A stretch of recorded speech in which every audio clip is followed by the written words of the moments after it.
Let me light the cigar up. This is a Pan and Mason. Not an amazing cigar, but a free cigar. These are the cigars that they give away free at the Golden Nugget. So it doesn't have to be amazing if it's free. I mean, they don't just give them free. You have to, play a little in the pits. Got to count some cards or something. Let me fire it up.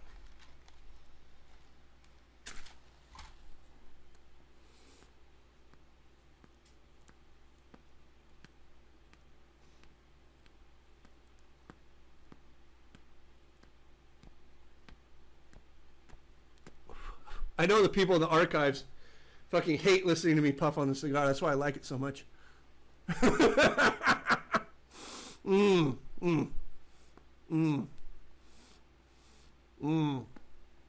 People are, so if anybody wants to call in, 559-823-5483. First time viewers, listeners, thank you very much. This is an interactive show. I mean, I have no problem just blathering on, but I like to talk to people. I'll talk to you in the chat, or you can call in.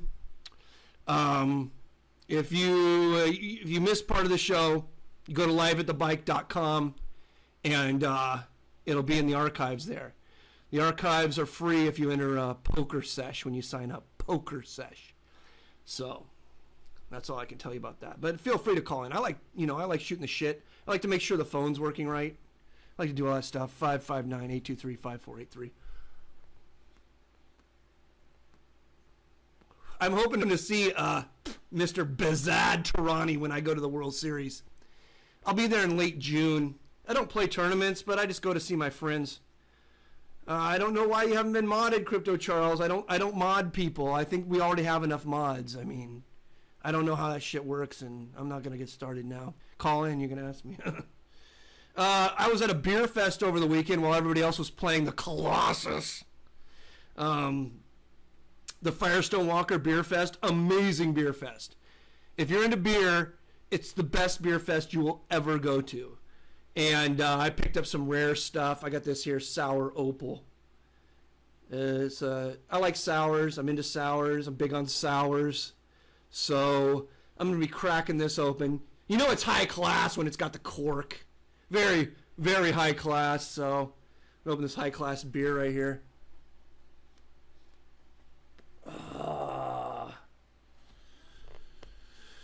Then I'll jump into some topics. Very high class beer, Sour Opal. Oh, we got a call. I'll talk to the caller while I'm drinking this beer. 425, you're on PokerSesh. Hey, what's up? It's Zach from Seattle. Hey, Zach from Seattle. Hold on one second. I'm going to try and get some audio of me popping this cork, all right? Are you? All right. Okay, just be quiet. Stop breathing. Okay. Okay, no. Stop everything. This audio is very fucking important. I'm going to hold my breath. Ready, set, okay. Go. Okay. Yeah! Was that a sour you opened? Yeah, I'm opening a sour. It's a Barrelworks Sour Opal. Now wait, I'm gonna get some audio of the gurgling sound of the pour.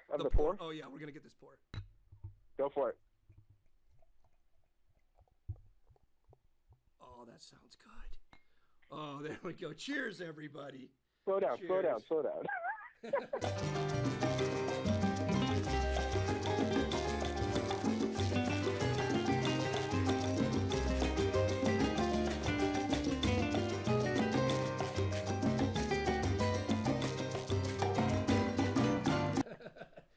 Do you have something going on at your place, Zach, already?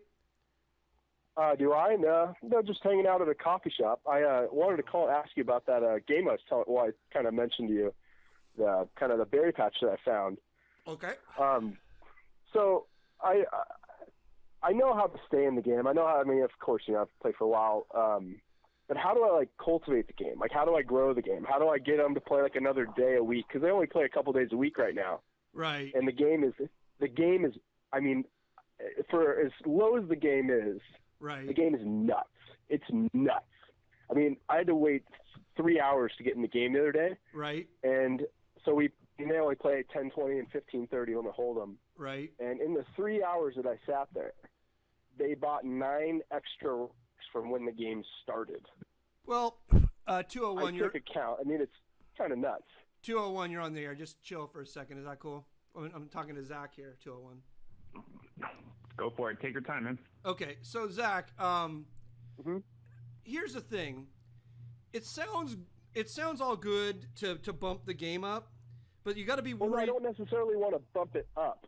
What I want to do is get them to like play another day, right? You know, or play a different game or something, because it's like the game is nuts good, but there's enough player pool to maybe play like 1 or 2 more days. Right. It's just that, you know, when I talked to the manager and I talked to the owner, right, they were like super against it, and it's like, well, right, you know, your player pool's big enough. It's not like it's going to hurt the games already. Right. Well, you basically don't want to kill the goose that's laying the golden eggs, okay, right? Yeah, totally. I totally agree. I mean, if you got a bird in the hand, I'm going to mix metaphors here. If you got a bird in the hand, you don't need 2 in the bush, right? Right, you know. I'm getting greedy. Here's what I can tell you. I don't know if you're getting greedy. I'm just saying, like, keep that in the back of your mind. Here's what I'll tell you, because I've played a lot of private games. I've spent a lot of time trying to get new games introduced to private games. I've spent a lot of time trying to bump up stakes and have the game go more often. And here's what you do, basically. I'm going to take a puff here.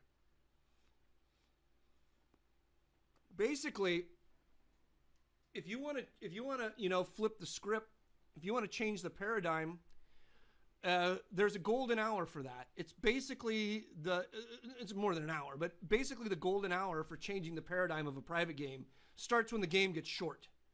When the game gets short late at night, and there's a few guys, diehards, guys who are stuck, those are the guys that you suggest, like, hey, you know, have you guys ever played Pot Limit Omaha? Or you suggest, you know, have you guys ever played Badoogie? That's when they're going to be open to these ideas, right? That's number one. Number two, if you're basically the guy who will play all night, who will put in those late hours, you basically stretch the length of the game, and the hosts basically see that sort of what you're saying is true. Like, they can count on you. They know that they can count on you when you say, like, hey, let's play on an extra day. Let's play on Tuesdays, and then you don't fucking show up. They're like, oh, fuck this guy. He made me call everybody, and now I look like the dick. I'm stuck here all fucking Tuesday. No, they know that they can count on you because you'll put in the late hours. That's number two. Number three is the easiest time also to bump up stakes is the magic hour when people are stuck. It's easy to add a straddle. It's easy to bump up stakes because usually you don't even have to say it. Some other motherfucker is going to be like, let's bump this shit up. I'm stuck 5 buy-ins and there's no way I'm going to get out of it unless we bump it up. So basically all of your work is going to be done as soon as the game gets 1 seat short. As soon as the game is 1 seat short is when you start finagling. Because once the game is 1 seat short, that's when the host is all ears. Because if he's raking the game and making money off the rake, he does not want that game to break. And so as soon as it gets 1 seat short is when you can start doing business. You can start saying, hey, let's everybody straddle. Do you want to make this half and half? Like, what game are you guys generally playing? It's generally limit hold'em. So it's generally 10-20 and 15-30. Well, I mean, it's not super big, but it's just super good. the easiest switch from limit hold'em is to no limit hold'em. It's very easy to make a limit hold'em game go no limit. All you got to do is say the word no. Well, the problem is it's in a technical casino, though. So it's not necessarily a private game. It's in a casino. And so it's like a group of guys, 30 dudes that have been playing for 5 years together. Right. And this new casino opened, and the guy that bought it was one of the guys. So he brought the game there. Yeah. He's definitely constrained. He has some constraints. The easiest way to bump that game up is to add a kill. Do you know how kill works? Any fucking topic. So what I was saying, Zach, you got cut off. I don't know why your phone got cut off. The show still looks good. The phone is good. I don't know why your phone got cut off. If it's a limit hold'em game, I say introduce a kill. A kill is a pretty amazing thing. Introduce as aggressive of a kill as you possibly can. The most aggressive being the player who won the last pot straddles. The second most aggressive would be a player who wins 2 pots in a row straddles. The third most aggressive would be a player who wins 2 pots in a row half straddles. That's a good way to bump the game. If there's already a kill, like I said, just make it a more aggressive kill. Move it to like as aggressive of a kill as you possibly can.